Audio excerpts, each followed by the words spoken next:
অনেকেই ভাবেন pay out set up হয়ে যাওয়ার পরে আমাদের ফেসবুকের অর্থ ব্যাংকে ক্রেডিট হয়ে যাবে, কিন্তু তা নয়।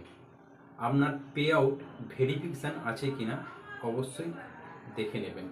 যদি পে আউট ভেরিফিকেশান থাকে তবেই কিন্তু আপনার ফেসবুকের অর্থ আপনার ব্যাংকে ক্রেডিট হবে। তো এই ভিডিওর মাধ্যমে আপনাদের দেখিয়ে দেবো কীভাবে পে আউট ভেরিফিকেশান আছে কি না চেক করতে হয়। তো চলুন দেরি না করে চলে যাব মোবাইল স্ক্রিনে। প্রথমেই আমি আমার মোবাইল দেখে আমার ফেসবুকটাকে ওপেন করে নেব।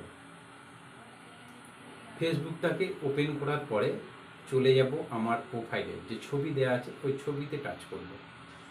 ছবিতে টাচ করার পরে যে ইন্টারফেসটা আসবে ওখানে আমরা প্রফেশনাল ড্যাশবোর্ড, ওই ড্যাশবোর্ডে টাচ করব।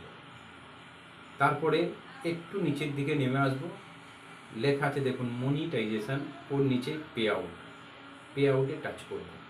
পে আউটে টাচ করার পরে যে ইন্টারফেসটা আসবে ওপরের ডান দিকে দেখুন লেখা আছে সেটিংয়ের একটা চিহ্ন আছে, সেটিংয়ের চিহ্নতে টাচ করব।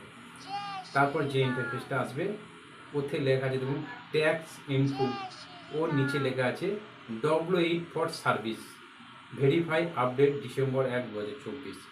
আর একটা লেখা আছে W8 for royalty verify update 2019-29-2025। যাই হোক, এই দুটো যদি ভেরিফাই থাকে তাহলে আপনি জানবেন আপনার ব্যাংকে টাকা ক্রেডিট হবেই, আপনার অর্থ কোথাও যাবে না।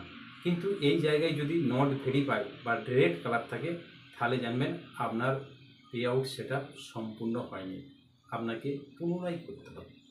তো ভিডিওটি দেখে যদি আপনাদের ভালো লেগে থাকে অবশ্যই এটি লাইক কমেন্ট করবেন, এবং একটা কথা বলে রাখি, নিজে ভালো থাকুন, অপরকে ভালো রাখুন। ধন্যবাদ।